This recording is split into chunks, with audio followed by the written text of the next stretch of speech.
I've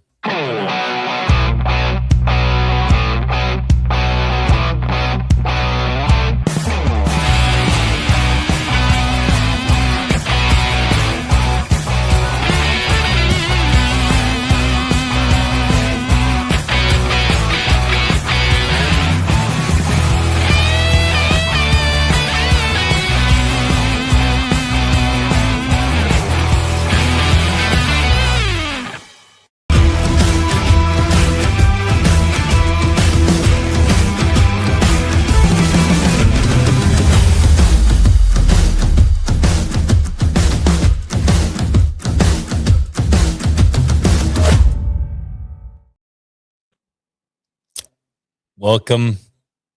I don't even know where to start with this thing. Iowa State season comes to an end with a 76-62 loss in the Sweet 16 to Tennessee. It's over. The season is over. Another foot injury. Yeah. To add to the list of things.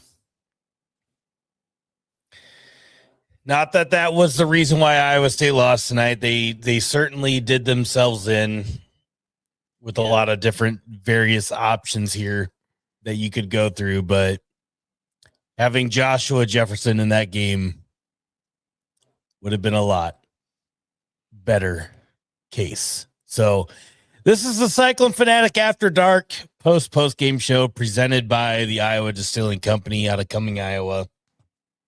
Iowa State season is over.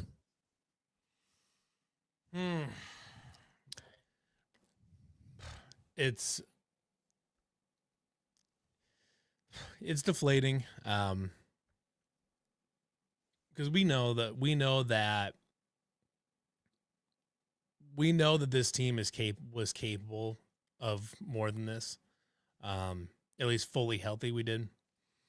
And I think we still saw it tonight, though, that Iowa State didn't need Joshua Jefferson to beat Tennessee. No. Now, having him could have changed a lot of things. Basically, Iowa State either needed to have Joshua Jefferson or they needed to knock down free throws. If you do either of those things, if you have either one of those things happen for you, that's enough. Unfortunately, you had both of those show up. Thank you, Kevin. These are the new CF After Dark hats. They're not currently available, but they will be soon. I've got black one with the black and white rope hat here. You got gray and black over there from Matias. We've got Brownie's got a red and white one. Jordan Harris has a white one with a gray patch. We've also got quarter zips there. Whoa, hold on. I want to stop this right now. I want to nip this in the bud right now. This is dumb. I'm sorry. I'm not trying to call people out. This is a bad take. Horrible take. I'm not really going to get into the whole what this season is type of scenario stuff. It's speaking of cool hats. There's Keeney. A lot of different scenarios have played into the end of the season.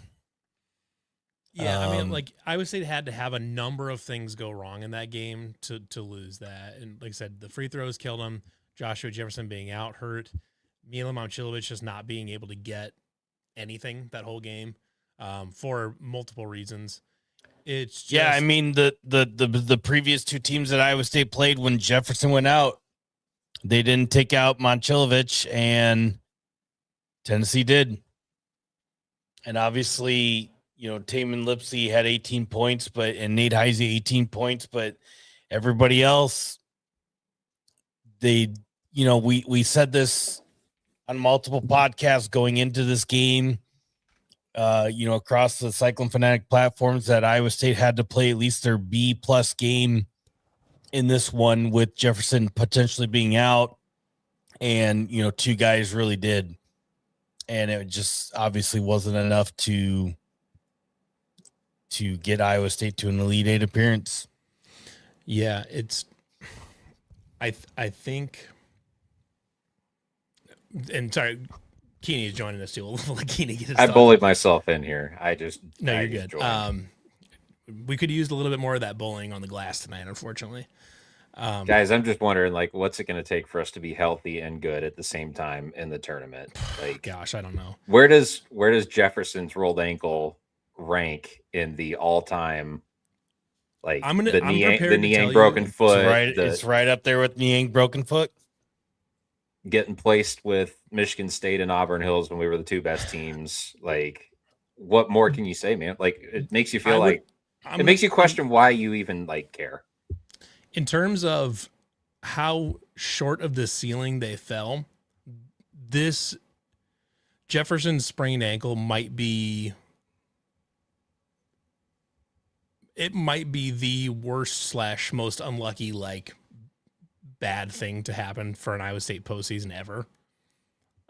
It's worse than the Michigan State Elite Eight. It's worse than Niang's foot.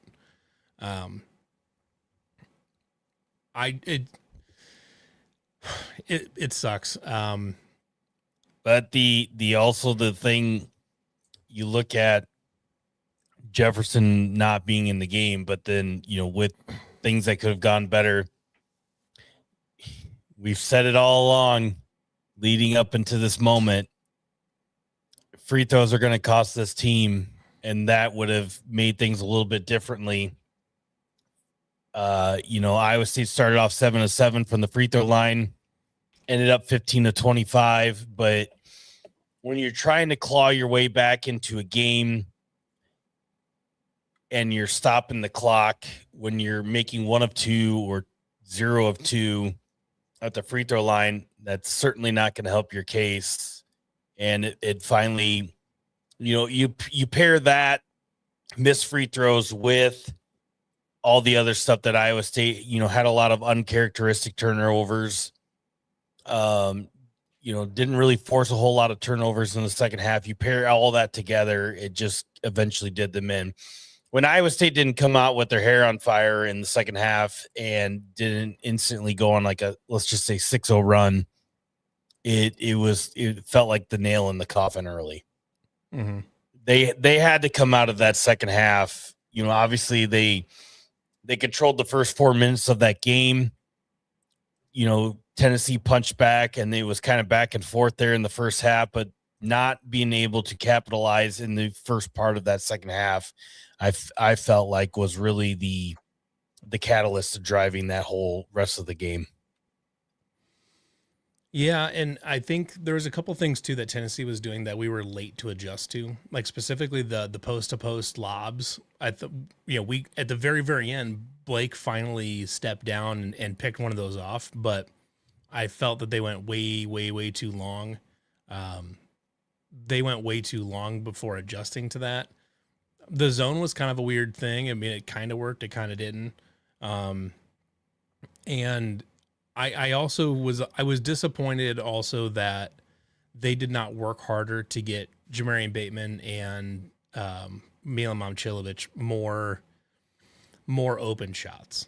I was disappointed, and part of that is they need to work off the ball too, and Tennessee basically dedicated their entire defensive game plan to just not allowing Milan Mamchilovich to be a part of the game, and credit to them. I mean, that's what you would want to do to stop Iowa State. And they did it, but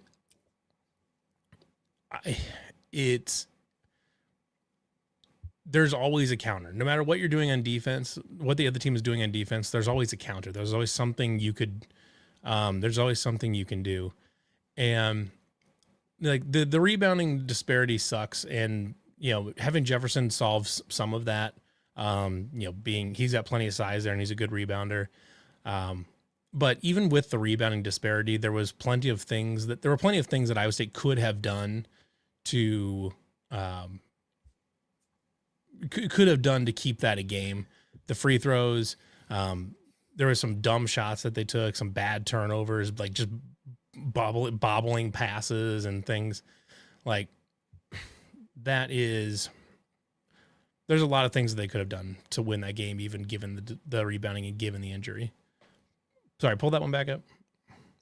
I appreciate everybody's donations here and all that other stuff. I really don't want to make this a show about the University of Iowa. Like No. they're doing their own thing. Like I'm not talking about them. We did our own selves in. Like it's not even worth discussing honestly on this, post game show. They've clearly have had the better run, and we're going to have to live with it. I mean, it is what it is. This is going to be one of those where we're going to be looking back in a decade saying, man, if Jefferson hadn't gotten hurt, we're there. It's a postseason run of what ifs, which continually seems to be the Iowa State way here with, at least the 2014 team and now the 2026 postseason run. But what I'll tell you, the thing I've had to remind myself all week is that this was 5 tournaments in a row out of 5 years for TJ, 3 Sweet 16s. We will be back here at some point. Iowa State will have another Sweet 16 game, maybe next year. We're going to have another shot at this. And it sucks now because it feels like for Iowa State, it feels like when you have these opportunities that it feels like they don't come along very often. So you have to try to take advantage of them when they do. But the reality is that under TJ, these chances have come pretty regularly, and they'll continue to show up pretty regularly. So, that's maybe the solace I would take in this is that this isn't like if, I'm not even sure. This isn't like 2022 where we made it to the Sweet 16, but it was clear that team hit its absolute ceiling getting that far. Right. Like this is a program that has a very high floor that is essentially one of the, 15 best teams in the country year after year after year. It just sucks that this year from like November through March, Iowa State was unequivocally one of the 6 best teams in the country. And our season ends in the Sweet 16 because our All-American got hurt. It's just, it's awful luck, like, I don't know what more you can say. We still could have won that game tonight. We made a lot of mistakes. Everything that you expected to do Iowa State in is what happened. We didn't make free throws. We got crushed on the glass because we didn't have the size to compete with Tennessee. It just sucks, man. It just sucks that this is how it ended because this was the year. This was the team that was supposed to take the next step, and we were good enough to do it and just got dealt a terrible hand. Mm-hmm. That's the thing too, is like there to a certain extent you can control what you can control, and Iowa State can't. They couldn't control Joshua Jefferson getting a grade 2 lower ankle sprain on the third possession of that Tennessee State game. It was a non-contact injury. I mean, it's not like they could have done anything different to avoid that. It just happened. And Matthias currently broadcasting from inside of a potato. Yeah. I'm having troubles. Rougher day. Matthias's internet or everything on the glass. Things are not going well within the stratosphere of Matthias Schwarzkopf right now. Yeah, it's kind of interesting because you need to go break out the Prairie Fire, from the Iowa Distilling Company, our wonderful sponsor. Yeah, I want to make sure I shout them out. And Matthias forgot to introduce them on the way in. Rip a little bit of Prairie Fire, and that might fix your internet. To be honest. Pour it on your router. I bet it gets the internet going again. I did introduce them. After I went through the whole grieving process, I did introduce that this show is brought to you by the Iowa Distilling Company. Mm-hmm. I think as we've been talking through this thing, and we've only been doing it for 14 minutes now, but I think this is one where as soon as Joshua Jefferson got hurt, I kind of made my peace with they're going to go as far as they can. If he can't play and they lose because of it, then it was out of our control. And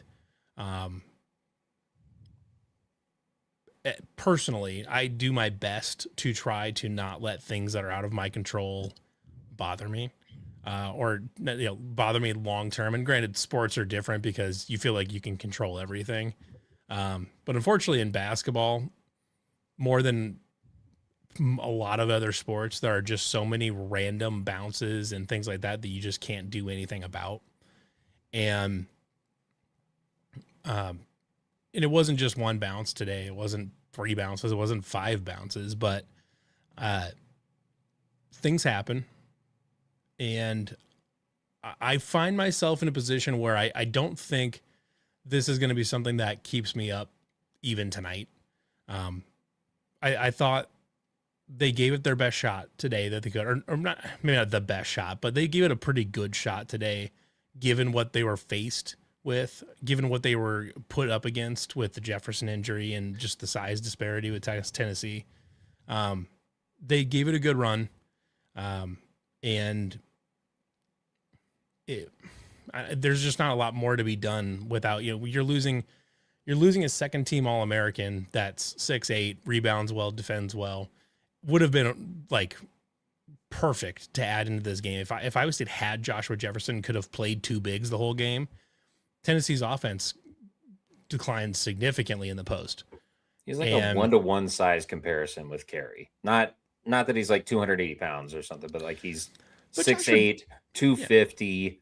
Yeah, physical. Joshua's got the beef to mess around a little bit. Like he could have banged around with those guys, and I mean, it just. I don't feel like they would have been able to throw the lobs and do the big-to-big passing that they did if Jefferson is in there instead of like Nate Heise. Like, God bless Nate Heise. He played an awesome game. And he had an awesome run at Iowa State, but he's 6'5", and he's trying to guard 6'10" Nate Ament, who's just like throwing the ball over top of him. He did his Dustin Hogue. Like he did his 2014 Dustin Hogue where he put in a crazy good game in that UConn game. And, Iowa State was just clearly short a really good player that game. And here we are. Blake Buchanan's just not physical enough for that, right? Like Don Plate is not physical enough for that right now. Maybe he becomes that in a year or two, but as a freshman, he wasn't equipped to handle that tonight. And Alcon Emperor, thank you for the donation for that. The hardest part about this loss is it felt like the year we would get over the Sweet 16 hump, then the Jefferson injury. I'm happy that they at least got to the Sweet 16. I just wish it felt like we went down swinging. I get that. And to a certain, it didn't feel like we went down swinging because like in other games that we've lost, they would bury a couple threes in the last couple minutes and make it weirdly interesting and stuff like that. And it feels good doing that. But I mean, Tennessee just executed the entire second half where we didn't. And there's really not much more to say past that. I mean, it's they limited the turnovers in the second half. They kept up the rebounding enough. Like it didn't feel like Iowa State was closer in the first half where it felt like the rebounding discrepancy was a lot larger, just on the offensive glass, but the turnovers really died in the second half. The shot making wasn't there. The free throws weren't there. It just Iowa State did themselves in a lot more on certain aspects of everything than, Tennessee executed obviously, but to make this game closer, Iowa State left a lot out there too. Yeah, they did. Well, we got Penn State fans in here. We got everybody rolling in the chat in here. Yeah. It's because all their teams have lost already, so they got no other place to go. Let's go troll the guys whose All-American got hurt in the first 2 minutes of the tournament, and they still made the Sweet 16. That's the crazy thing too. Is everyone? There's going to be a lot of talk about like, TJ can't get past the Sweet 16. What do you want the guy to do? It's just better. It's better to just stay off fucking social media for the next 24 second 48 team hours. All-American point forward in the first game of the tournament. What do you want? I'm gonna go take a piss. If he had taken Iowa State to an Elite Eight or a Final Four, like that should have immediately guaranteed him Naismith Coach of the Year. Period. Just period. Like if he had taken Iowa State to a Final Four without Joshua Jefferson, that is Coach of the Year. Period. I don't care. I don't give a shit what anybody else is doing, because it would have to be an outrageous coaching job to make that happen. And I think it was they did a good job getting Kentucky in that game. Maybe you call it at this retrospectively, maybe you call that the dead cat bounce. It might have been like the adrenaline in that Kentucky game was off the charts, and we had it at the start of this game. We just couldn't sustain it for 40 straight minutes. Like it really felt like we ran out of gas at about 4 minutes into the second half. It's just like, okay, Tennessee kind of knows how to attack our defense, and we don't have what we need to be able to keep up with them. Mm-hmm. Yeah, and the nice thing about this season that you can take going forward, I mean, it's hard to carry over lessons into successive seasons anymore, just because roster turnover is so huge in college basketball. But for the staff in general, I think they can take a lesson going forward and like reminding themselves how important free throw shooting is and making sure that is taken care of. Making sure you don't have to be an 80% free throw shooting team, but you got to be 70. And I would say it's just not there. And when you have, when you get they had that spat there where Tennessee had like 8 fouls in 8 possessions basically. And they just kept shooting at the line, but they kept hitting 1 out of 2, 1 out of 2, 1 out of 2, 0 out of 2, 1 out of 2, 0 out of 2. You want to be like, I'm trying to be respectful to Blake Buchanan, but when you're trying to come back and you're a 49% free throw shooter and you're down by 10 points with 5 minutes left and he gets fouled, it's like, that's just a possession that's going to go away. Like we're maxing out at one point here. Yeah. I mean, like you said, I think you can fairly criticize that 49% for any player, any position, any size, 49% is not remotely acceptable. That's not, it's at least 10%, if not 20% below acceptable. 15% even call it for a big. 65% for a big is fine. But 49% completely unacceptable for him. Now, he didn't have his best game. Blake Buchanan has played very good games for Iowa State in the past. And this loss is certainly not on him. But he didn't play great, but he's facing off against basically Tennessee's entire front line by himself. It's basically him versus 3 7-footers, which is just, there's nothing for him to do there. Well, Levi, if you think about roster construction and continuity and moving parts, it does seem like Iowa State's one of the things about TJ Otzelberger is that you can kind of predict who's going to be there next year. We know who we're going to lose, but why the fuck is this Penn State fan in this fucking comments? Get the fuck out of here, dude. Because their program doesn't matter, so they have to talk about somebody else's. Like you have a pretty good idea of what the core of your roster is going to look like next year already. Like Milan Mamchilovich is going to have a decision to make, but I would be surprised if Bateman's not there. I'd be surprised if Plata's not there. I'd be surprised if Torre's not there. So like you kind of know where you're starting from. You're not having to do the whole thing from scratch, and you can fill in pieces. What freshmen you've got coming in. You know where to attack, and you know where to try and build through the portal to fix the holes that this team had. So I don't like long term. I don't have any concerns. Obviously, TJ's the right guy to be leading this program. Oh, yeah. It really, really sucks tonight. It does. 49 said, I still love where we are. Am I crazy? I don't think you're crazy. You have to, tonight sucks. Like, it's a loss. The season's over. It sucks. There's no way to sugarcoat that. Bateman's going to take that leap, and then he's going to, I don't know. That's one thing. Tear his ACL in the Big 12 tournament. Like, I'm not manifesting that. Jesus Christ. Think about it. Doesn't feel like that's what's going to happen to Iowa State, though. Think about the guys that are on this roster that are probably coming back that can take that leap. Bateman coming into year 2 should be much better. Toure in year 2. If he can be like his offense the last month here of the season, from the last basically the Big 12 tournament on, if you can have that offense from Toure all the time and maybe even gets a little bit better at attacking the rim, that's a really, really good player. Bateman getting more aggressive and being better about controlling his energy during the game, that's a really good player. Maybe if Blake Buchanan comes back and you can get him, get his free throw percentage up a little bit, get him a little more touch around the rim, that's a good player. Dom Plata, maybe you can get him into his correct position, which is as like a stretch wing type of thing. Stretch wing is kind of a weird term, but like as sort of a stretch 4, or a big 3, basically. Even get him into that game where he kind of really should be and where he played in Europe. There's a lot of guys that can make a big jump going into next year. Plus, you get the new guys coming in. You'll have transfers.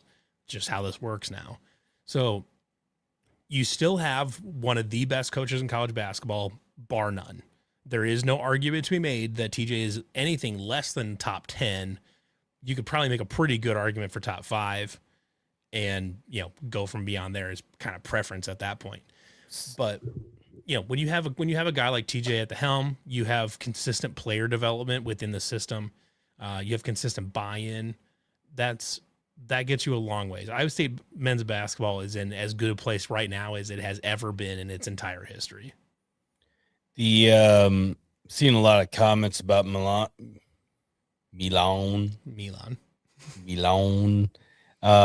coming back next year, things like that.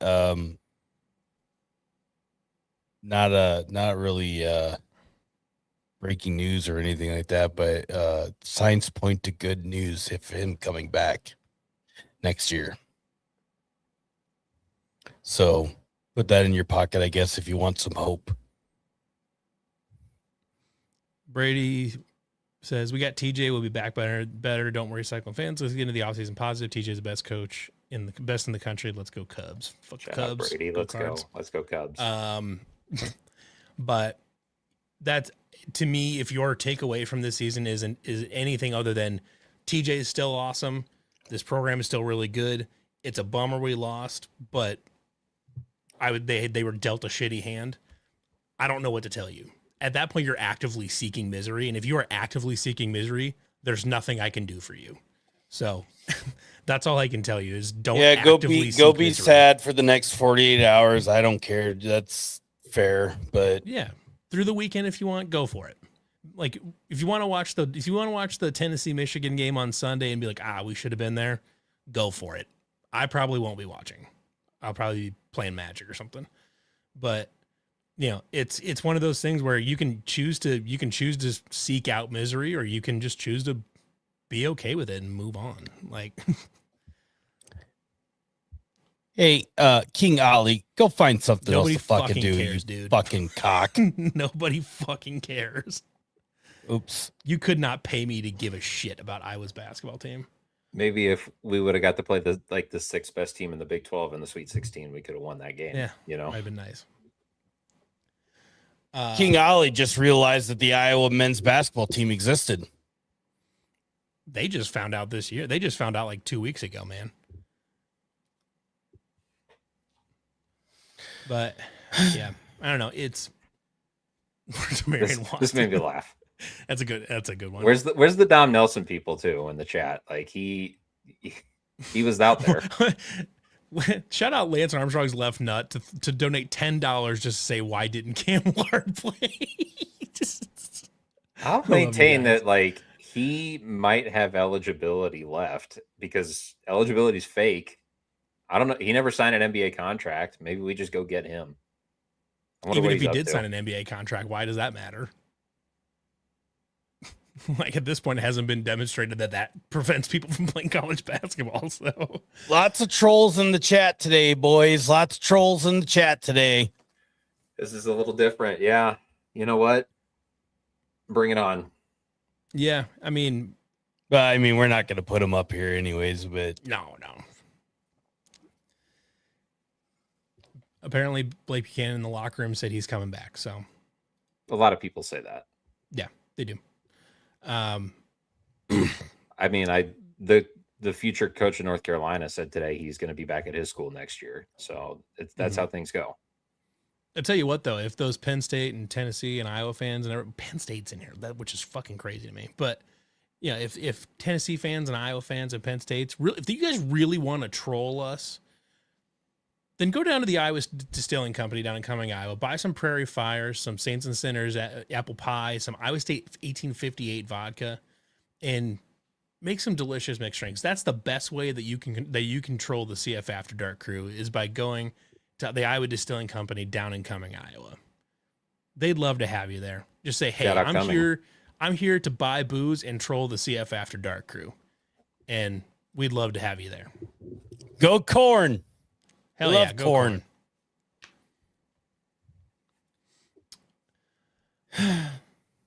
I gotta be honest, guys.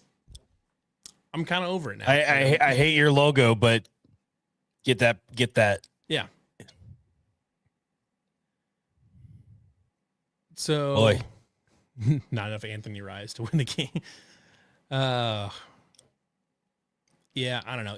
I'm kind of to the point now where I think I've made my peace with it. I think honestly, to be honest, I think I made my peace at like because it was like there was like 13 minutes left in the game, and I think Gillespie finally nailed his first 3 of the game, and I was like, this thing's probably done. And I think I just started making my peace with it back then. Yeah, I mean these instant reaction podcasts are really tough to just navigate yourself through. Obviously, after a win, it's much easier in the NCAA tournament, and after a loss, it's hard to navigate through. Everybody's running on emotions, and everybody's saying this and that, and you got trolls in the chat adding to it. But I think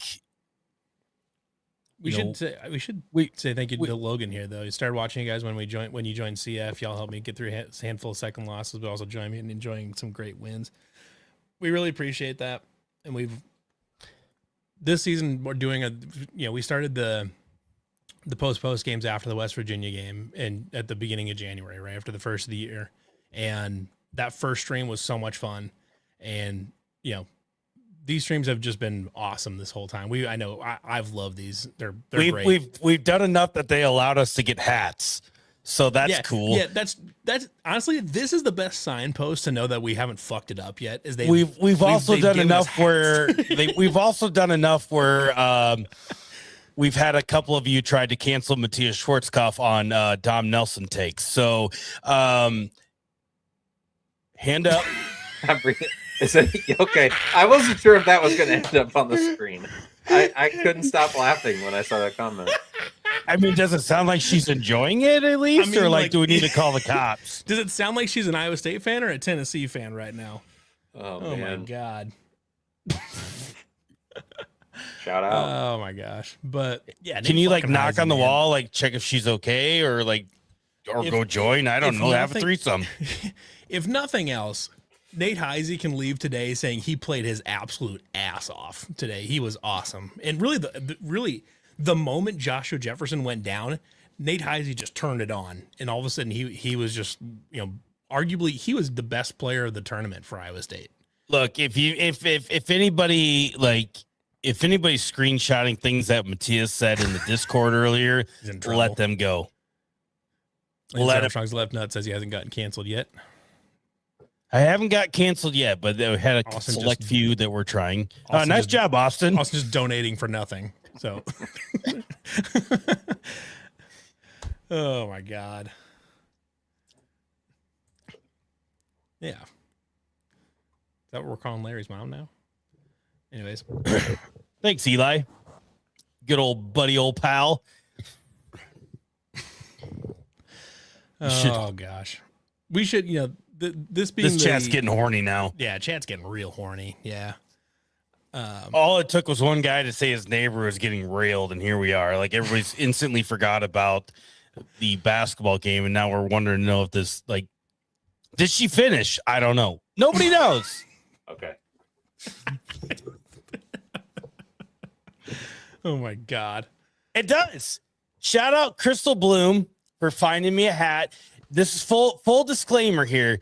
She's like, hey, you guys want to try these hats? And then Levi and I both said, does it fit our giant ass noggins? Yeah, Matthias and I have pumpkin heads. And she said, yes.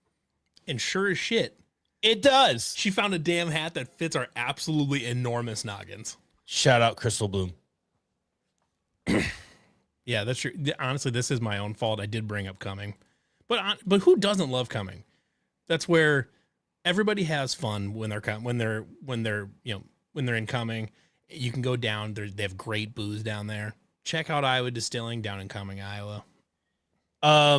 So we don't have any official like things, but like Levi and I have done some decent interviews in the past during the off season, right? So our intention, at least on the nightcap for sure, is to get some previous players from the Iowa State, football eras, whatever.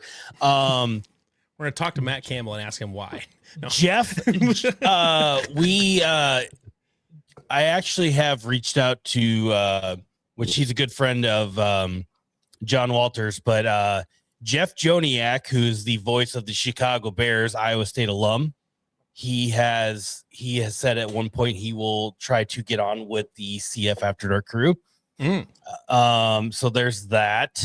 I know there's some Packers and Vikings fans and stuff like that, but he's an Iowa State alum.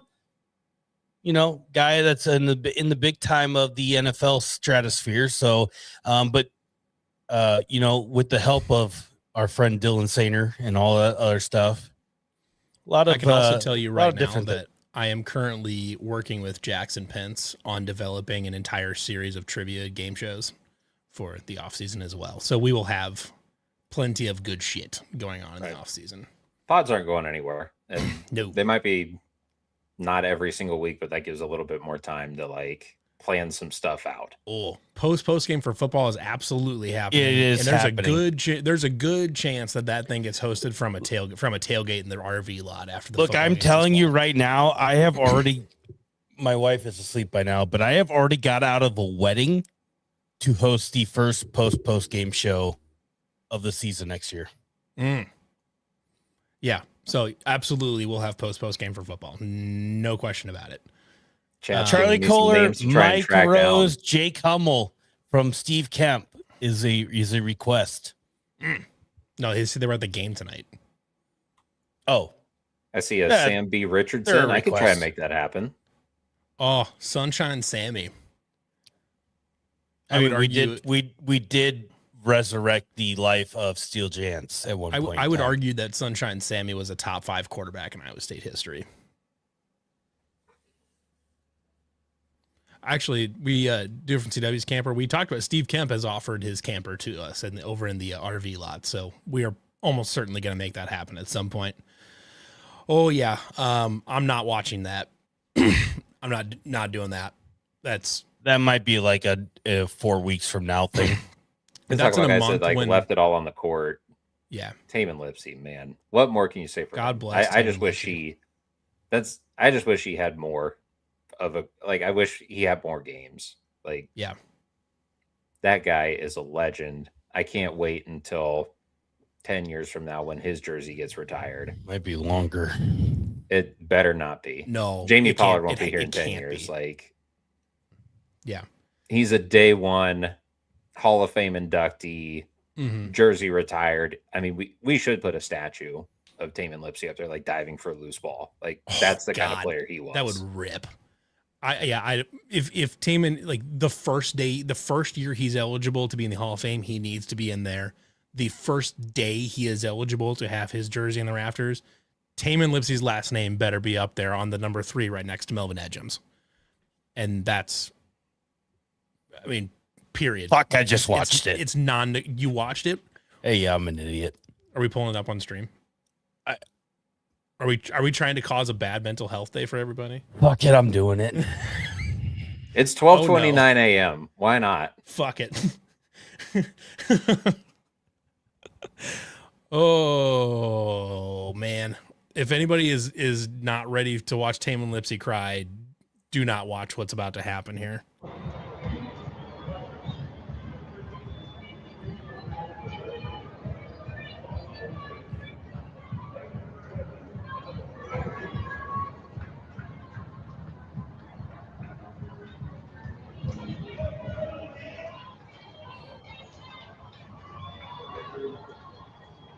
Oh, God. Yeah. Oh, no.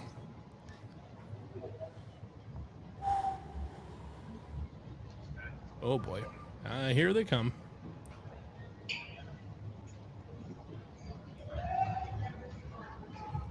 Oh, boy. Oh, God.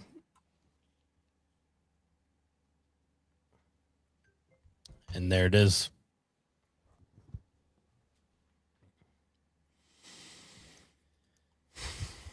I mean, yeah, like what Marquis said, like he deserves every accolade that he's going to get. Like he's just that dude.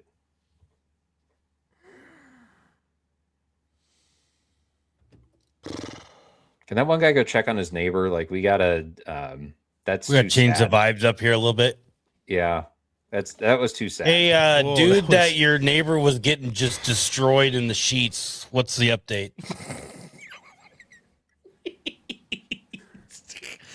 Get a recording for us. See what happens.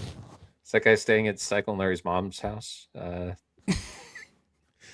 right, King Ali says play the Jefferson interview. He started off strong with the trolling game, but he's been respectful ever since. Shout out King Ali, even though your logo sucks. I don't want to play that. Is that too sad? Is it worse than Tamin crying off the court? There's Yeah, no he's way. crying. I'm not watching that. There's no Okay. way. Yeah, I'm not watching that. I see can't. that. I can't do that right now. Yeah, we're good. Oh, okay. Here, hold on. Someone pull up that Hilton Magic Oklahoma comeback.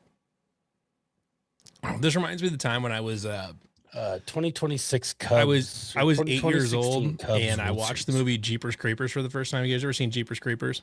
Mm-hmm. And I told my friend, like, Jeepers Creepers is pretty fucked up. And for like an 8-year-old, it's hell on earth. And I told my friend I'd watch it, but immediately after we have to watch a Monster Trucks movie, and we did. And this reminds me of that, where I just need I need some sort of chaser for having to watch Tamin Lipsey cry. I need something to cheer me up after that. Well, if anybody needs any cheering up, my my off-season goal this year is to give up meth. We're believing in you. Well, I believe Maybe in you too can overcome meth. You gotta laugh through it really at this point. Yeah. Oh What, man. what would be the off? Nah, we'll save that for a different podcast. I was gonna say, what's the hey, fuck you, Lance Armstrong. What is the hardest drug that you'd do once to win that game?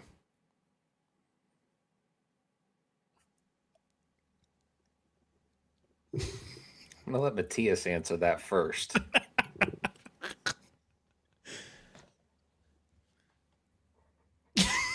You're thinking about this so much. I'm just not gonna fucking say a word.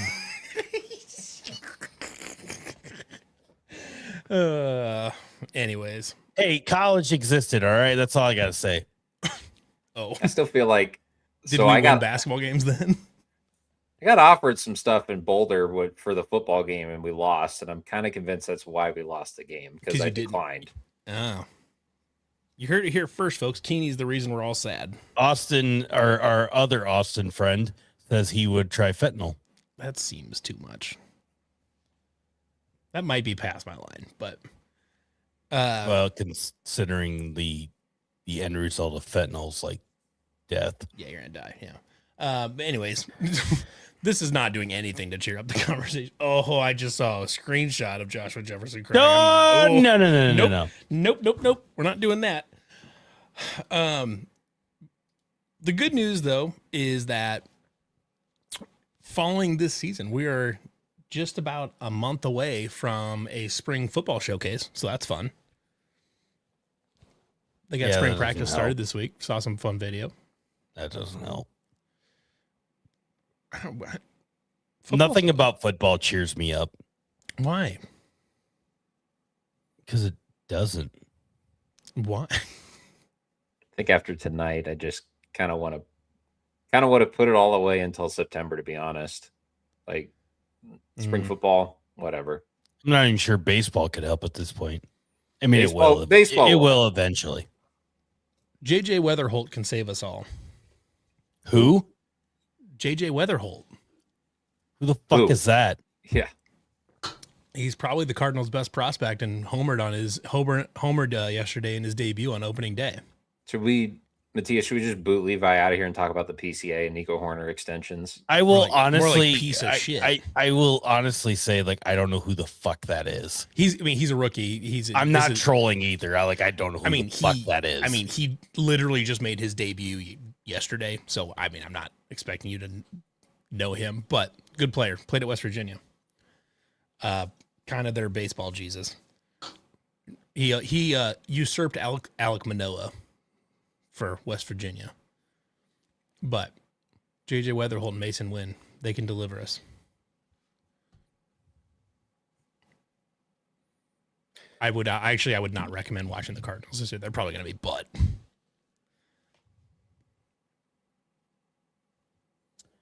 The Nate Heise says, when you look back in 20 years, Tamin Lipsey will be one of the Iowa State players you think about the most.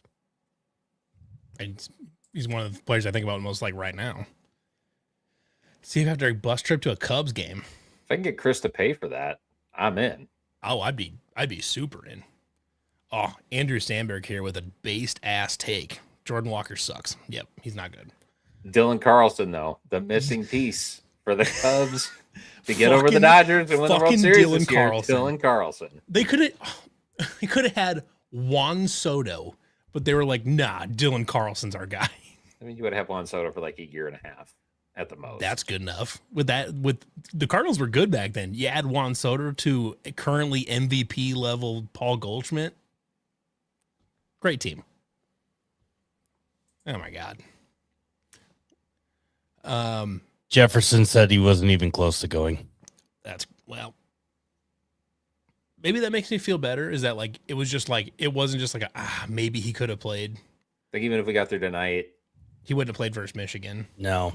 Michigan is like supercharged Tennessee with big guys. So right. He said he just started to jog. Yeah. So no matter what, it was probably ending on Sunday, which makes me feel a little. I'm watching Matthias. He's getting up. I think he's going to go take a piss outside. It's just what he does. Jefferson, he was like basically wearing boots yesterday and like barely walking at shoot around. Yeah. So it would have been a pipe dream to have him. Yeah. So I mean, it is what it is, I guess. I'm just leaning on this. We missed a massive donation earlier. I didn't mean to skip this on accident. Let's see. I don't know if we read the comment, but they donated a bunch of money and I want to shout them out. There it is. Eli for size said, good work this year, boys. I enjoyed every time. Fuck the haters. Donated $50. Really, really, really appreciate that, Eli. Not to make this sound any better, but I literally just fucking destroyed my ankle walking outside. Were you going outside to take a piss? Yes, and I fucking stepped in a fucking like hole and fucking ankle went. As soon as you left, I was like, I guarantee he's going to take a piss outside right now. It just can't get any worse. You could have done it like you could have like been peeing and then you like accidentally like lose your balance and then sprain your ankle. It was my right ankle. My left ankle is already destroyed from last winter. So yeah, day to day, I might be out for the weekend. Matthias is questionable going forward. So I got a question actually for the chat as well. I'm curious what your guys' thoughts are. So we've talked about like getting some interviews and like I said, I'm working with Jackson on a series of game shows and trivia shows and stuff like that. The cat was not out there watching me pee. Thanks for asking, David. The cat was out there heckling him while he sprained his ankle going to pee outside.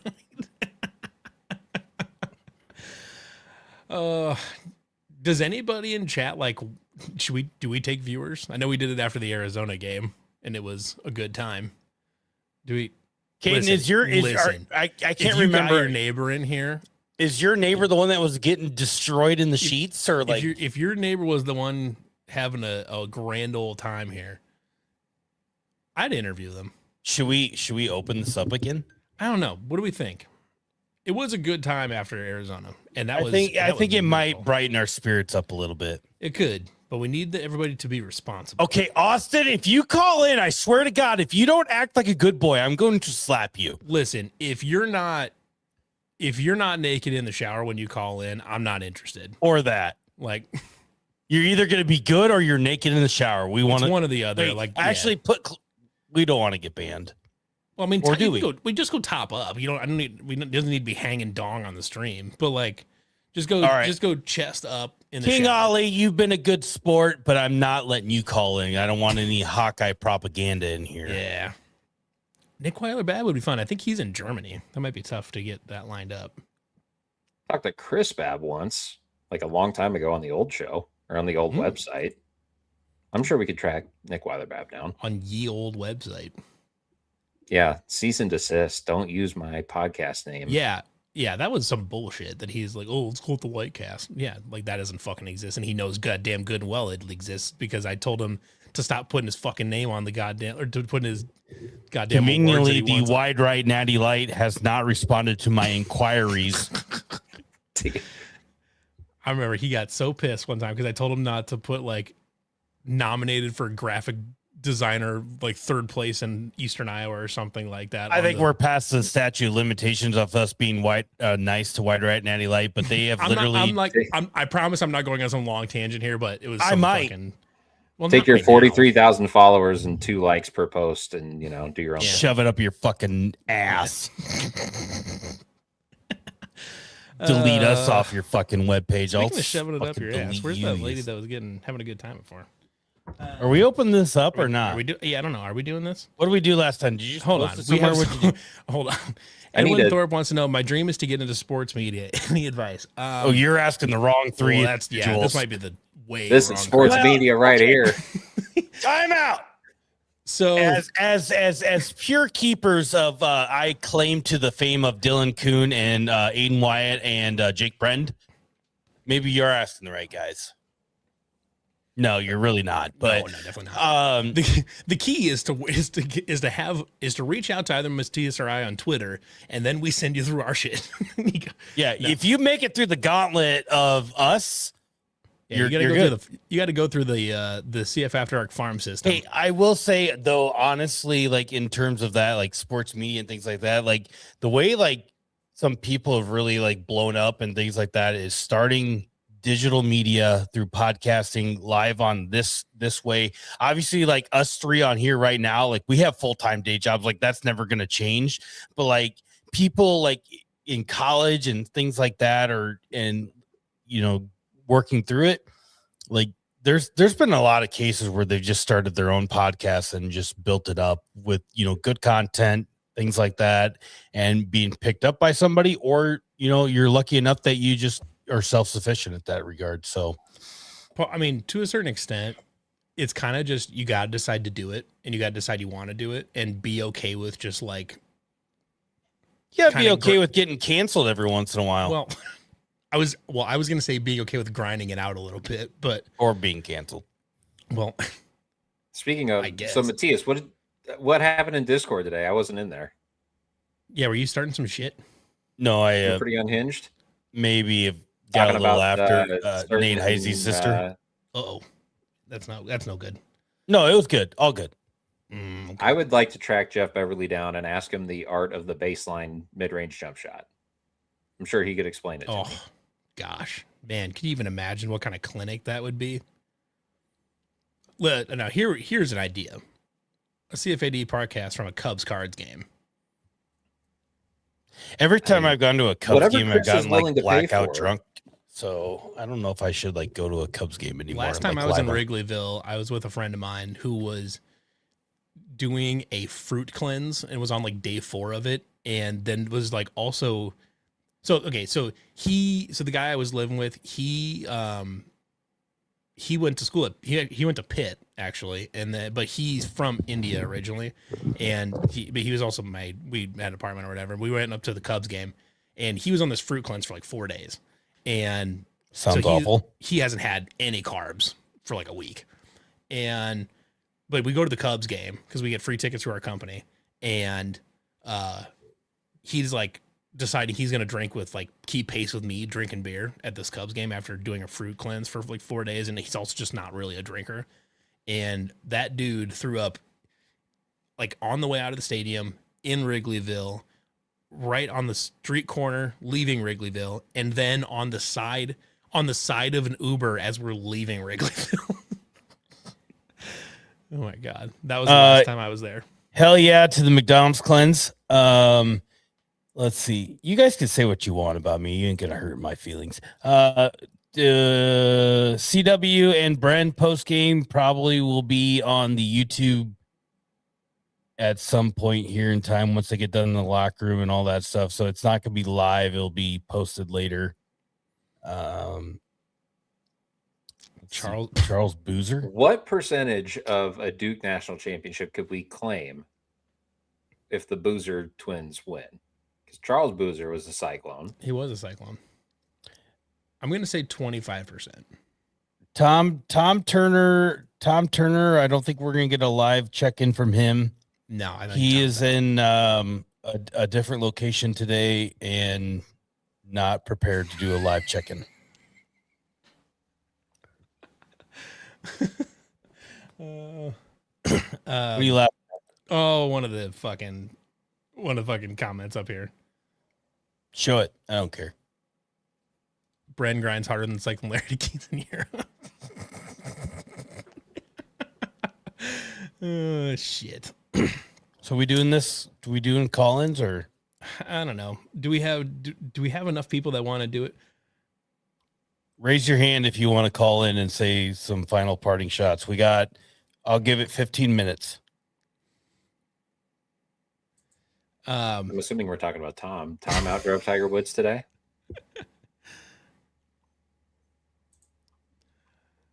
All right. We'll do it. We'll throw the link in the chat. We will cut you off if you say something dumb. Yeah, like just like last time. If you come in here and saying some wacky shit, you are immediately getting cut off. No questions about it. Period. Preferably, if you can do video, that would be great.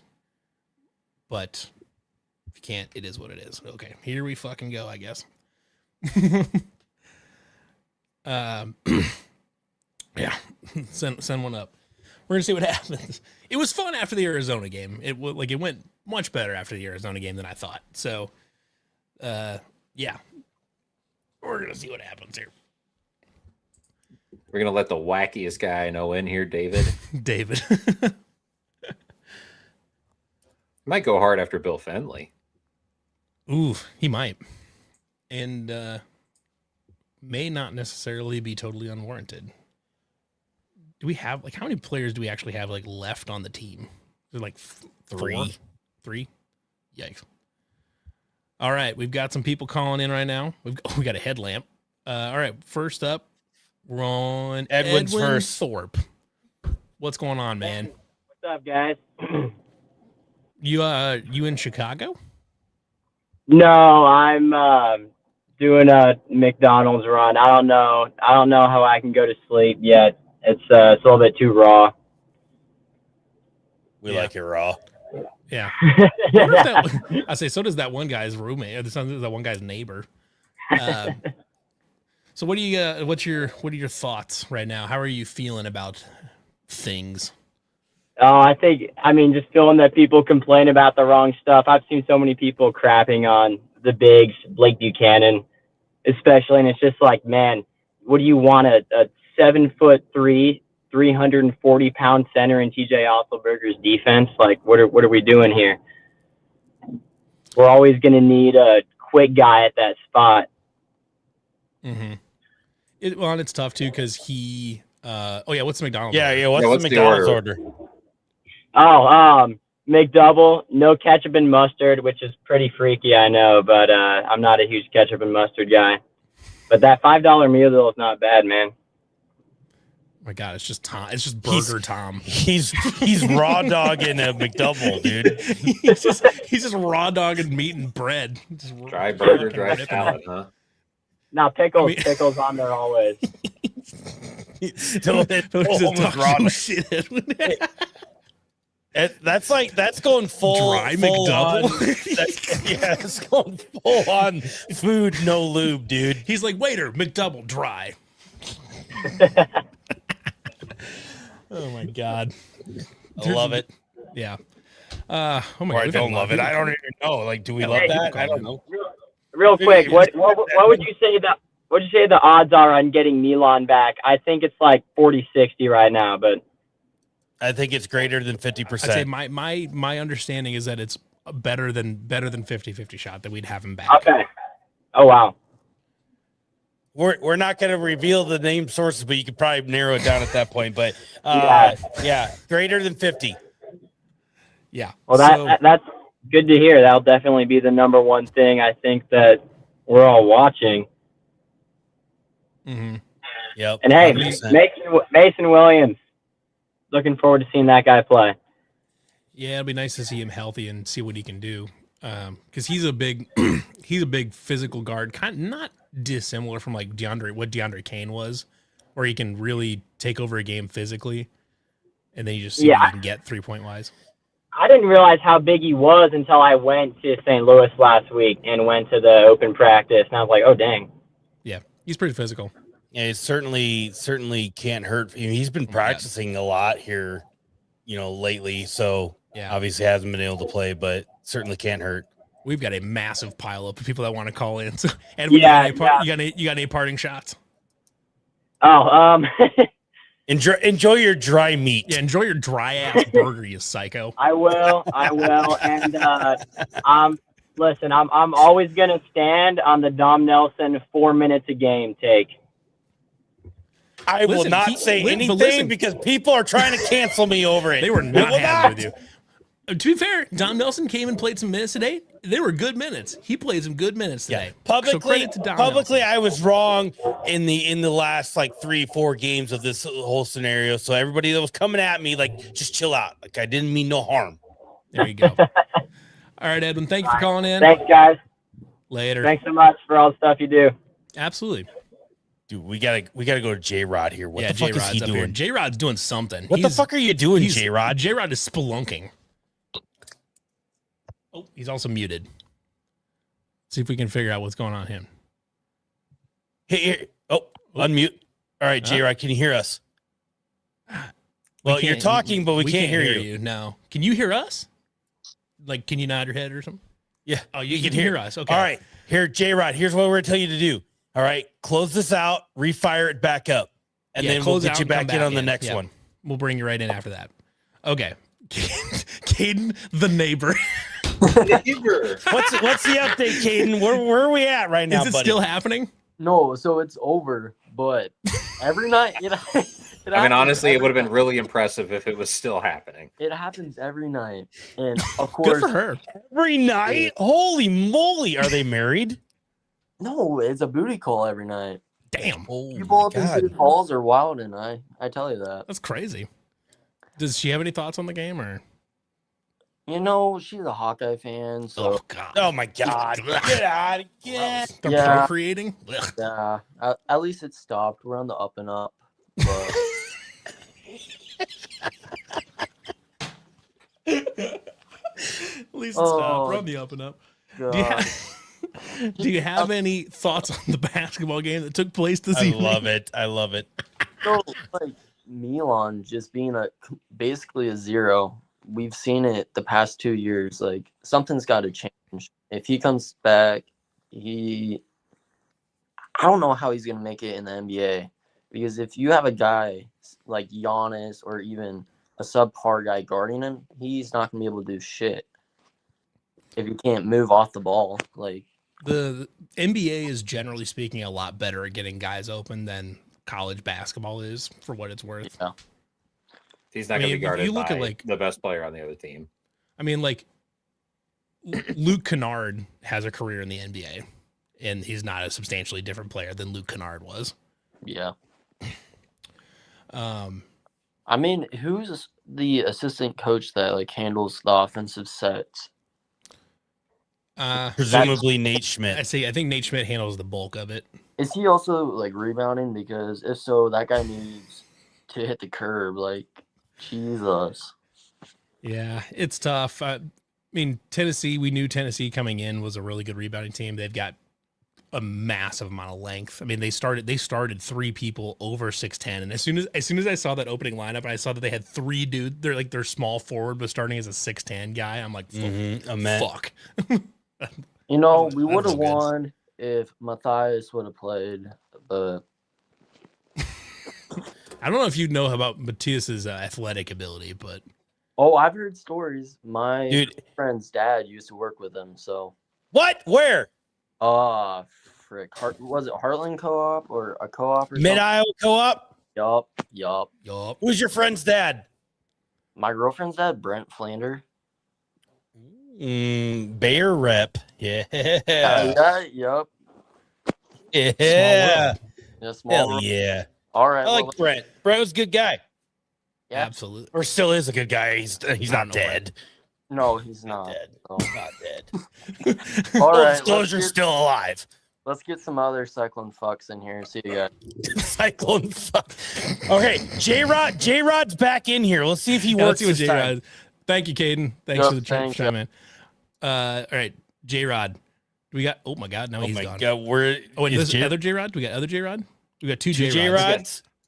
Let's see which one pops up. J-Rod's having issues. J-Rod's having a bad time here. All right, back away from J-Rod. Yep. All right. Also, Todd I saw Voss, this. What's I up, saw my this. Hold on. homie? What's going on? We need to get Larry in there to teach rebounds. You don't want that because if you do, both of his knees would explode immediately. All right, Todd, what's going on? Oh, I can't say much that hasn't been said. Obviously, we missed Jefferson. Yeah. Would have made a big difference in the game. But somebody other than Milan had to step up too. I mean, Nate started great at the first half, but second half it was just kind of a flip of the Kentucky game. We started keeping it close in the first half and then fell flat in the second. Mm-hmm.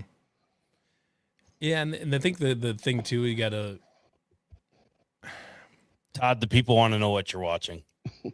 I think it's Futurama. Need something comfort. Yeah. It's What is all gas, no brakes? It's one of those things where you got to look at it. Creeping on me right here. You think about it that like you're gonna think about it for a while. It's like what would have happened if Joshua Jefferson is available? I mean, that kind of size, 6'8", down low, being a good rebounder, pretty good defender, being able to initiate offense on his own. It's hard not to look at that and wonder what kind of difference that would have made in this game where size was such a big disparity. But you know, it is what it is, I guess. Yep. You know, it's like I said, you can seek out misery by dwelling on it, I guess. But you know, if that's your process, but my only problem now is I can't go downtown because I live in Houston. woof. So tomorrow's gonna suck. Time for you to go buy some toilet paper and hunker down. I promise Yeah. you. What do you do in Houston? Nothing important. Word. Oh. My wife's a chemical engineer, so she's got a job down here. Cool. Hell yeah. You got any more thoughts you want to fire off? Nah, I think we'll be fine next year if but Otts will have the defense up and running, so it's not a big worry. Absolutely. All right, appreciate you jumping on, Todd. No problem. Calling again another time. Will do. Thank you. Is J-Rod alive or I saw J-Rod here. What's going on? I saw his picture on the screen. We're gonna get J-Rod in here at some point. I think that's gonna be a legendary one. Yeah, it's gonna be awesome. Taylor. Taylor. Yeah, what's up, fellas? How you doing? Good. How are you? I don't know. Yeah, doing good. So first, we've already talked about it, but I mean, hats off to Nate Heise. What a guy. Oh, You know. what a guy. So I'm a UNI season ticket holder, and I've been watching him since he was a freshman. He's a hell of a player. Oh, yeah. And when he was at UNI, he was the guy. He was the scorer. He did everything, defense and offense. And then when he came to Iowa State, I had the feeling that he was just there for defense. And I mean, you seen last year, that's all he did was play defense pretty much. And there was that stretch in, when Milan got hurt and from January, February, where everyone was like, God, we need this guy's head on a stick. He's terrible. Get him out of here. Where he wasn't scoring. And it's like, guys, come on. His role is defense. Two years in a row. Yep. And then tonight, I mean, he showed what he is. And how great is that? I mean, that is just remarkable. Yeah. And then secondly, I wanted to point out, I mean, how spoiled are we as fans that losing in the Sweet 16 is just, heartbreaking. Mm-hmm. I mean, we're there almost every year. It's and we want to get to the next level, but I mean, hey, how many other fan bases aren't getting there every single March? Yeah. And the tricky part too is like we keep getting there, and then just something is in the way. Oh yeah. Yeah. It's just the universe sometimes. And my biggest restraint against TJ was that he doesn't make adjustments during games. And seeing him switch to that 2-3 zone tonight, I was like, okay, maybe he's okay with making adjustments, because normally it's been, we're just gonna play the same tough, getting your ass ball. And tonight he's like, well, you know what? We're kind of shit out of luck in this game, so let's switch it up. And I think that kind of put Tennessee on their heels for a minute. I mean, it didn't work out in the end, but it was nice to see that out of him, because lately, you see these games in conference play where they're just getting wrecked and they're not making any adjustments. It was nice to see kind of that kind of adjustment out of it. And I don't know, I'm looking forward to the future and then in next year and all that. And I mean, you got a great freshman class coming in. I mean, it couldn't be prouder to be a Cyclone fan tonight. Absolutely. Speaking of getting wrecked, apparently Caden's neighbor's back at it. Man, that neighbor. God damn. Yeah. Hey, fuck you, Caden. Don't talk about my forehead.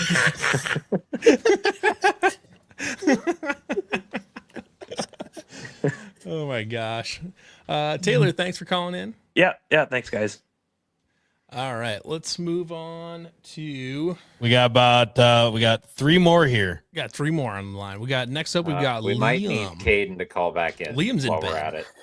I am in bed. What's going on, Liam? At least I just, as much as I love Milan, like the previous caller said, the last three tournaments, he's just like plain and simple shit the bed. And I get why you want to bring him back. Like, obviously, he's going to be our next, he's going to be our best player next year, and he's potentially an All-American.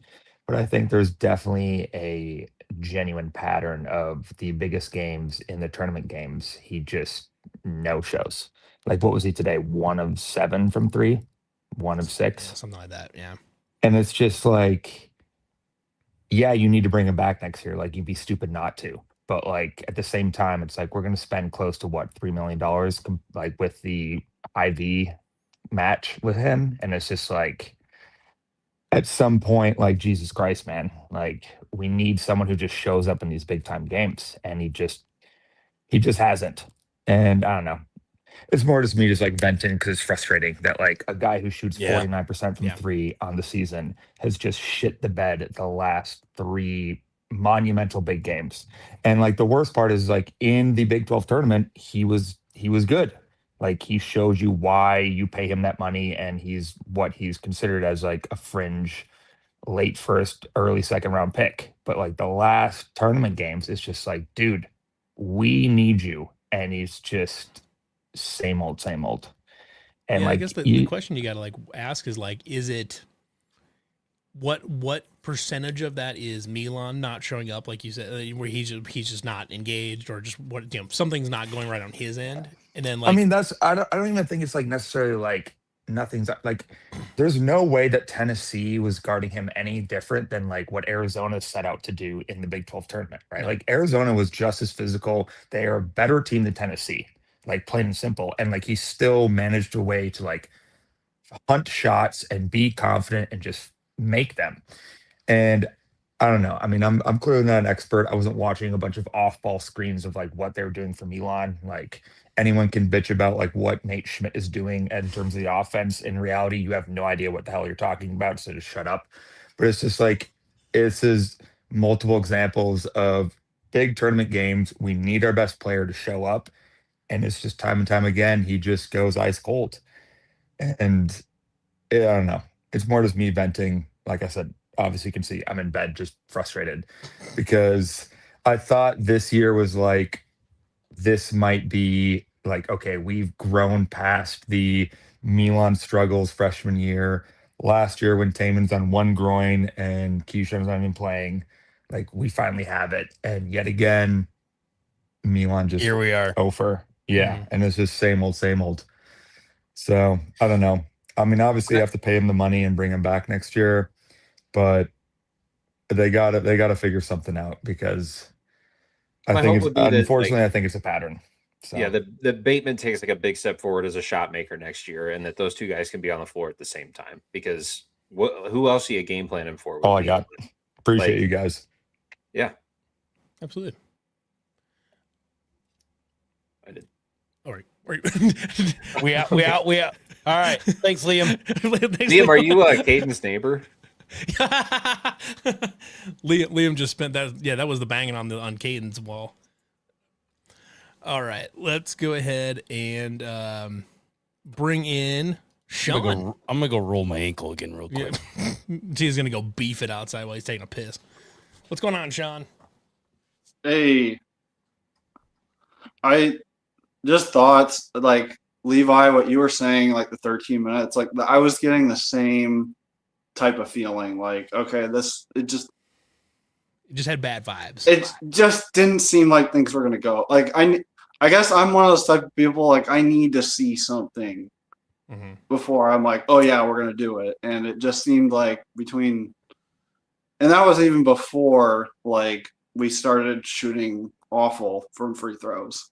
It just felt like it was working against us. It would have been nice to see Milan, but like they were saying on the cast, they were just trying to keep him off and not, which it's nice to see. I actually have a weird, interesting, not super close personal connection. So my aunt played volleyball at Ole Miss. And before she's from the Chicago area. My dad's from the Chicago side. His side of the family's from the Chicago area. So she played at Ole Miss, and afterwards, she played volleyball after college with Milan's father. And I actually found out this because like the summer before she messaged me. So just wanted to throw that out there. I sort of have a connection in a way. That actually kind of tracks because I believe, if I remember correctly, volleyball is very, very big in Lithuania. I think it's almost as big as basketball in Lithuania, which I believe that's where Milan's dad is from, right? Yeah, that sounds right. Sure. See, I actually asked her, and I'm like, with his first name and his last name, I'm like, is he foreign at all or whatever? And she's like, no, he doesn't speak like. His father speaks just normal English and doesn't have an accent. So she's like, it's probably something from like multiple generations ago. Yeah, maybe. But last name. Because Milan played with, I think Milan played with the Lithuanian national team like a couple years ago. I want to say. I'm not sure. And I'm not sure like how immediate the connection needs to be like to the country. But yeah. You got any other thoughts on the game tonight? Or the program in general? I have enjoyed it. Between Cyclone Fanatic and you guys, like I just feel like I'm getting a lot of between football and basketball, especially the basketball, because I've always been more of a football person, and I got into it when I was at Iowa State from 13 to 16, and we were awful at football, so I just kind of went on the.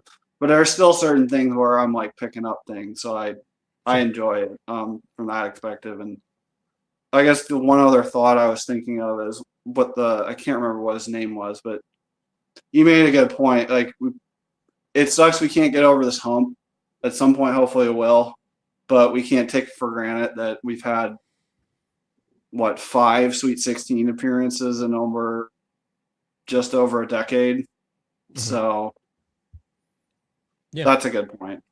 Absolutely. Yep. I mean, that's kind of the thing is you got to, like, if you zoom out a little bit, under TJ, it's 5 tournaments, 3 Sweet 16s.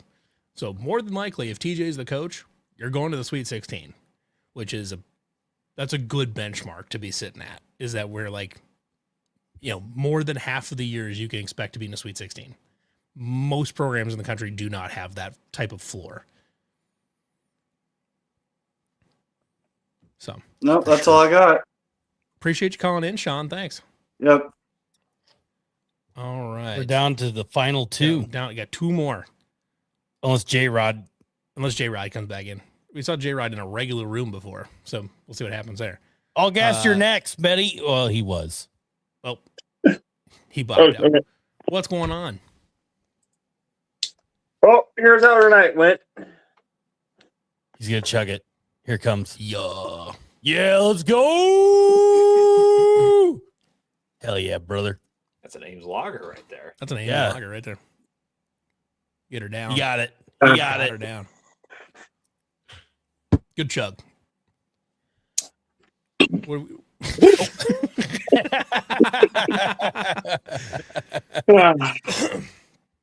What kind? Yeah, it's a season of what could have been. Yeah. You can't be mad at it, but sometimes, like, we could have had so much more. Mm-hmm.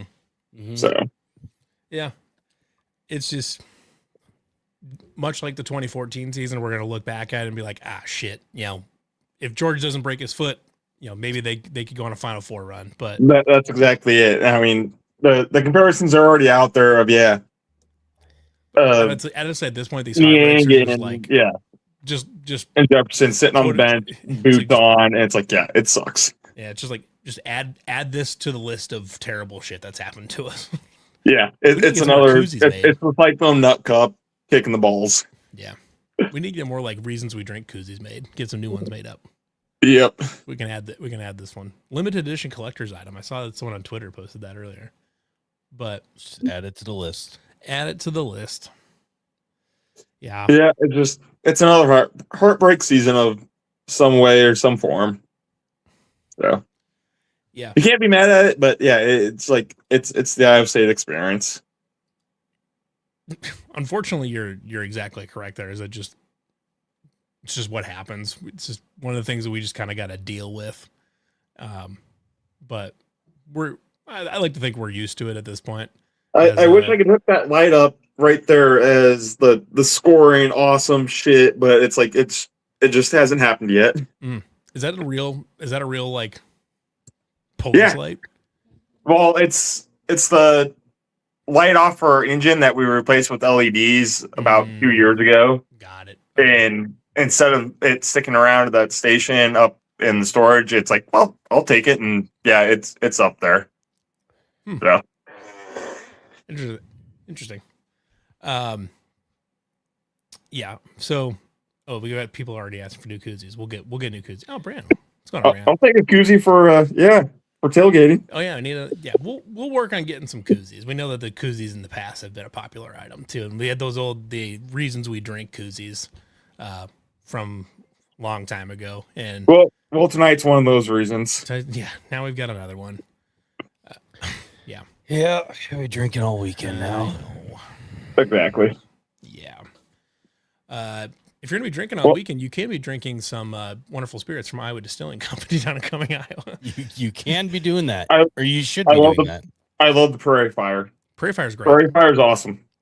I bought a bottle of the Saints and Sinners apple pie this week. If you like apple pie, it's great. It is great. I like just having it over the rocks, like just on the rocks.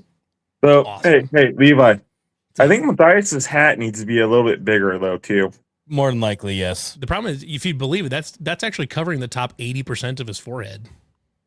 It's all forehead right to the top of that hat. Caden is looking for the link to join in again. He might have an update here. Caden's got an update. All right, well, I'll post the link one more time.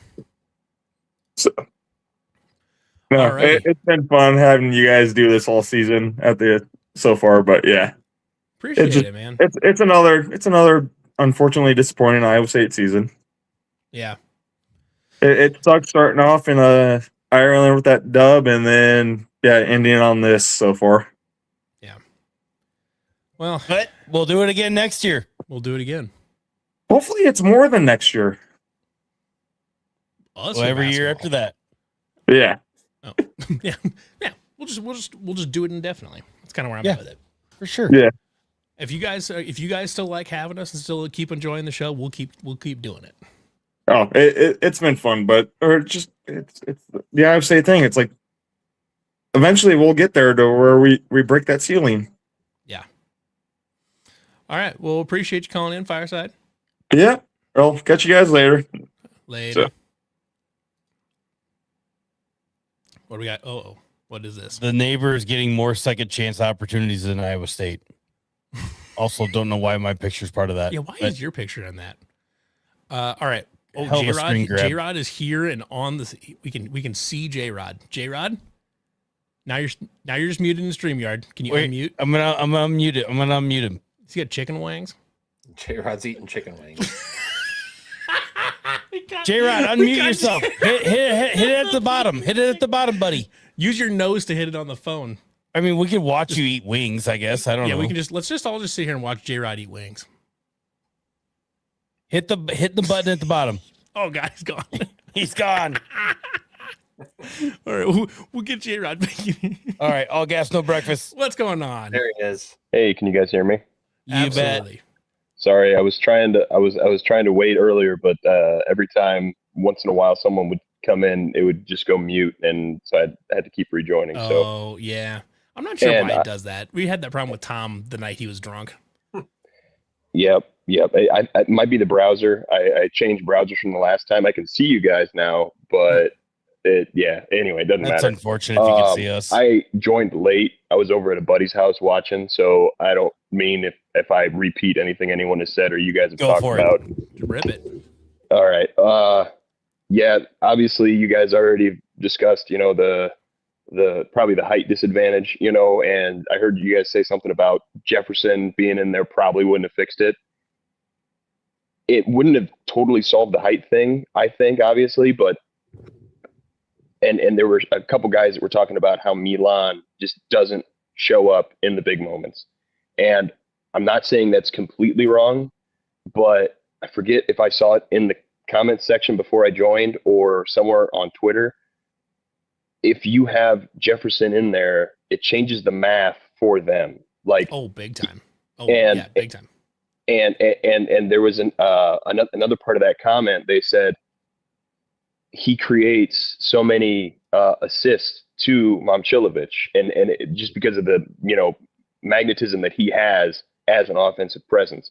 And even if it's not an assist, it's kind of like those, what is it, hockey assist or soccer assist, where he passes Mhm. it Hockey and they're assist, still yep. focused. Yeah, and they're still focused on him, and then it gets to Milan.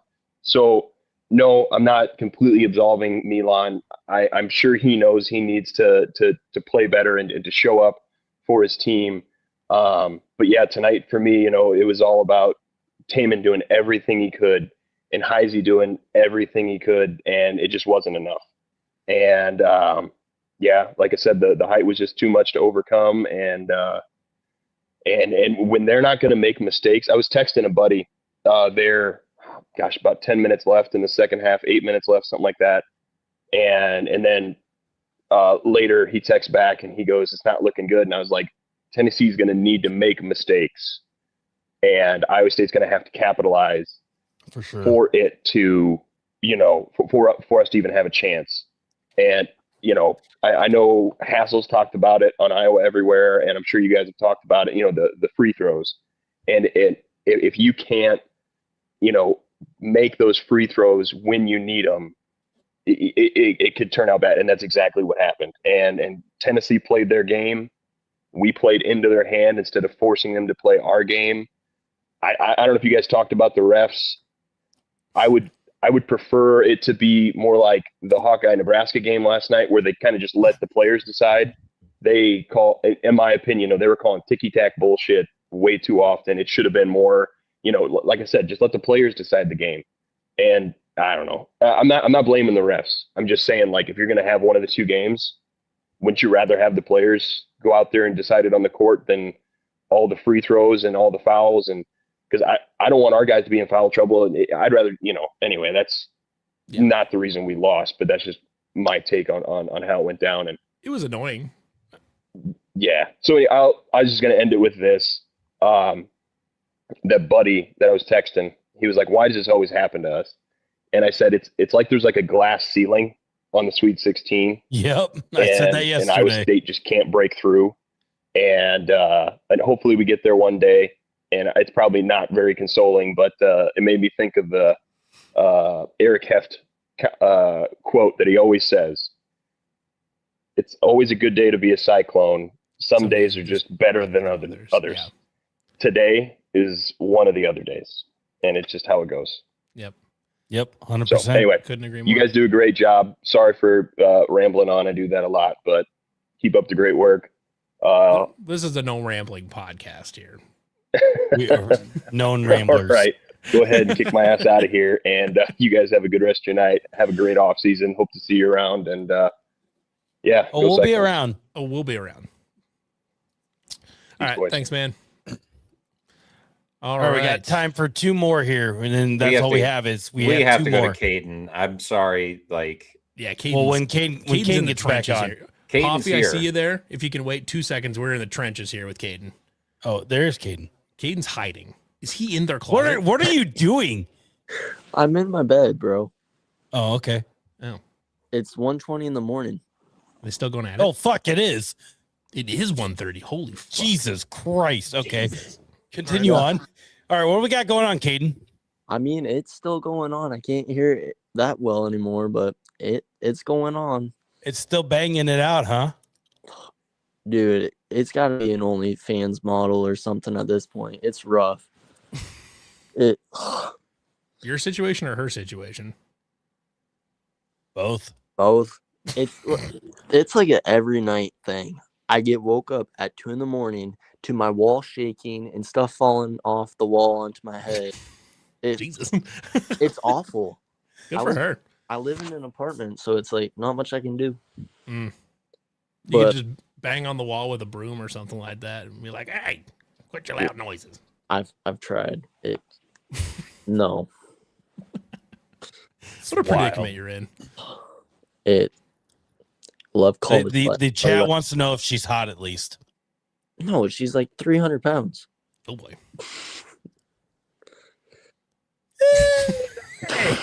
Good for her. Oh boy. Real question though. How much does Iowa State spend on like transfers this year for basketball? Like we got to replace Tamin and JJF, and then even Heise. Like you need a lockdown defender. So money wise is tough. Yeah, what's available, I guess. I'd be surprised if we're not spending as much this offseason because we had to spend a lot last year to retain guys that we already knew were good. Yeah. So we're going to be bringing new people into the program. Probably not spending huge money on them right away. The tricky part too is if you can bring back Buchanan and Plata, you're in good shape, and those guys. They already said they're coming back. So. Yeah, so they should be better. I think I would expect Plata to have developed some sort of offensive full game. off season. Yeah, some sort of offensive game away from the hoop. But the tricky part is that for basketball, big guys are much the same as quarterbacks in college football or offensive linemen, where they're just expensive, or receivers especially, where they're just expensive. And sometimes you're just not going to get your value because they're so expensive. So there's a few guys I've seen in the portal. The kid from Virginia Tech, I think, is pretty good. I think I saw one other one too, but those guys are expensive because the bigger programs want those big guys. So Florida will pay up for somebody, or a Tennessee, or a Duke, or North Carolina, whatever. They'll pay up to get a big guy in ways that maybe we can, maybe we can't. That's a more difficult financial decision for us than it is for a Blue Blood for Kansas or something like that. Yeah. So I don't have a good dollar figure for you, I guess, but they'll be attacking it to improve the roster in general and to kind of just pick up the pieces where we're at now and continue on. Obviously, TJ's mindset is not to have a drop off for where you're at, from year after year. And I think Iowa State's program is in that point where you're pairing recruiting classes with your transfer portal classes, and you're just going to keep rolling. And we've seen that the last 4 years after that first Sweet 16 run with TJ. It's just been a roster construction of guys that can get you to that Sweet 16 and hope for the best after that. So I think it's going to be no different from now. He's not going to look for a drop off, and you can't have a drop off. So just keep going. And I think one name is interesting to look at is that Graves from Santa Clara. Keep an eye on there. As your Joshua Jefferson type replacement, but you look at the recruiting class that Iowa State has coming in and the freshmen, a lot of good pieces there too. So how do you mesh all that together and just keep this train moving forward? Exactly. All righty, Caden. Thanks for calling in. We're gonna get to Hoffy here. So appreciate you calling in. Last but not least, Hoffy. What's going on, man? What's up, guys? How we feeling? I think there are just two big things, man, that I really want to talk about. The first is that I hope that next year we have a shit talker like Heise. I don't know if you guys see him in those, like even during the free throws, like even just poking a little bit at those guys. I think that's a huge piece. He's from a hockey family, and the hockey guys love chirp. Yeah, you got to chirp, brother. You got to chirp. Yeah. And I think the second thing, and I've been worried about it since the beginning, but Blake Buchanan needs to be doing better. He needs to be boxing those guys out and getting those boards, and he just was not doing that tonight. I know there's been nights that he has, but it's been a huge problem. And I think Plata is going to grow into his own. He's going to be a big factor moving forward, but he just needs more time, playing the American game and being able to play against some of those big dudes. Tennessee just is a huge team, man. They got big guys that are physical and are crashing those boards. They need to find somebody like that. And I know that we were in the run-in for that Purdue guy. I know that he was a big guy, a big piece that we needed, and we didn't get that.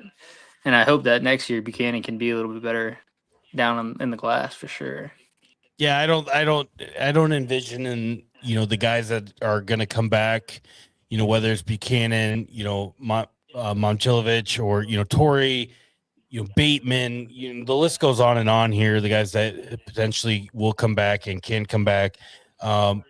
This is probably their floor of what we've seen them in an Iowa State uniform. Obviously, Milan has progressed as the years have gone on here as his Iowa State uniform. If he does come back for his senior year, he's going to be better than what he was this year. He may not shoot 50% from 3-point again, because that is an insane stat to replicate, but maybe some of his other aspects of his game are going to be a ton better.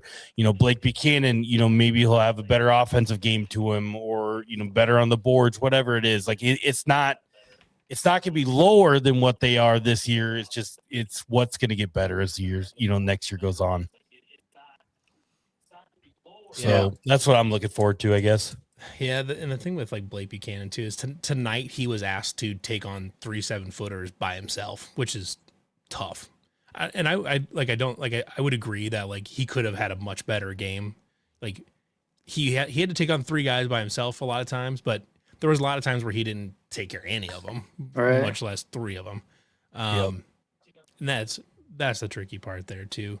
But I think Plata can absolutely develop into somebody there. Maybe if you can get a high level rebounder in the portal, even if he's not like a super offensive stud, if you can get a high level rebounder in the portal, that can solve a lot of problems, especially for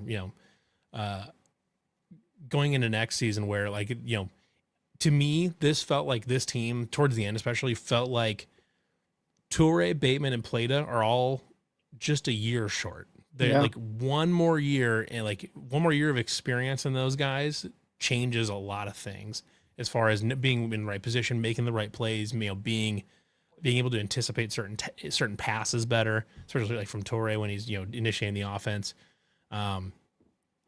Get those guys another year in the program. Let Jamarian kind of settle.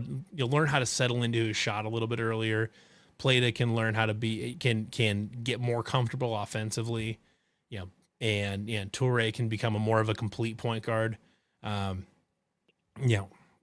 sky's the limit with those three. Like as your core, you got me. If you can, you got Milan back. Hopefully, you get Milan back. Yeah. There's a lot to be done here, and with Blake there. I mean, there's your starters right there. Plus you even get Mason Williams back there and see what you can get out of him as a backup point guard. I think he'd be awesome as a backup point guard. We'll see what they come up with. There's a good core there to build on for next year. Can we teach Milan Mamchilovich to pump fake and get those guys in the air? Golly, he would be making free throws like nobody's business if he could get those guys in the air and just run right into them. He did it a couple times this year, and it just never was one of those things that carried on as the year went on. Well, the tough part about tonight is he tried to do it a couple times. He pump fake would step over, but Tennessee was so long that they were able to just recover and get a hand up in front of him, before he had a chance to get the shot after the pump fake up. It was tough. That matchup was specifically tough for him. But hopefully this, hopefully if Milan comes back, hopefully he takes, today as another lesson is like that he needs to learn how to engage his kind of alpha scorer mentality. Yeah. Hey guys, I appreciate everything you do. I'll be watching in the future. Super excited for next year for sure. Appreciate you guys. Appreciate it, Hoffy. Thanks for calling in. Thank you. Oh, all right, boys. Well, I would say for us three here and everybody else that has called in here and all that stuff, we're gonna end this. But I appreciate everybody who has followed along through the basketball season here. Obviously, we're just really getting the train rolling down the tracks here on Cyclone Fanatic, for us as a new group here, but moving things forward here. And we appreciate all the support and the views and everything along the way here the last 3 months that we've been a part of the Cyclone Fanatic family. And obviously as we go through this off season, we're going to still be going along the realm with podcasts weekly, live shows weekly, and working towards the football season coming up here. So we appreciate everybody that has watched, liked, subscribed, all that good stuff. So we look forward to having you tune in as we go forward. Absolutely. This is a donation, so we do have to pull it up on screen. Rooting for Iowa tomorrow or what, guys? Probably not even going to watch. the answer to that one already. All of that. No way. Probably not watching there, shot. King Ali. Over my dead fucking body. Fuck that. I hope that was emphatic enough for you. But yeah, no, I this chunk of the season here, we're getting to do this post game in our weekly shows. Austin and Matt doing the light cast, offensively offensive, nightcap, all that. This has been awesome so far this basketball season. We're looking forward to getting into summer, and keep in mind is like this whole thing was this spring was really just kind of like the test run, sort of, is just kind of getting in, just kind of finding a groove, getting into the groove with how it fits with all the CF content and just how we're going to, just kind of where we fit in this whole thing. So, as we keep going, we're just going to continue to get better, keep developing everything, and just keep building on it. We get to then, I think especially once we get into the fall, get into football season, we'll have a few different we'll have shows for that too. We've got Down the Pipe with me, Marchie Murdoch, and Jordan Harris. We'll have the nightcap. We'll have the light cast. Then you get into late October, and all of a sudden we'll have those three shows, and then a football show, a couple general shows, and then offensive will be starting back up for a basketball season. And all of this on top of all of CF's coverage. So you'll just want to keep tuning in. Should be a good time.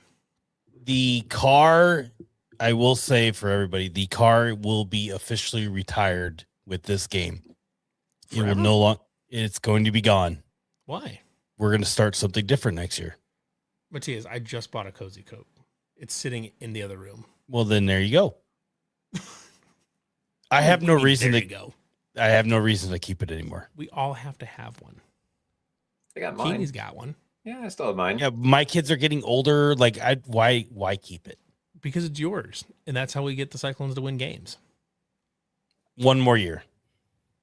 We just keep going, man. See, Levi, you're eventually going to have kids popping out sometime. Maybe, I don't know, whatever you guys do. No pressure. But I'm done.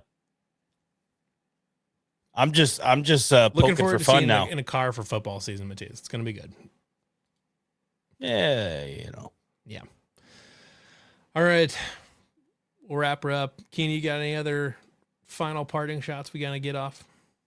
I don't think so. I mean, yeah, you guys said it, but I'm hoping for a fun summer. Like, summer is when things can get kind of weird and fun, and then obviously They're going to get weird here. Oh, it's going to get weird. Ed, thanks for letting me crash the show. I wish we would have won. Go Illinois. Yeah.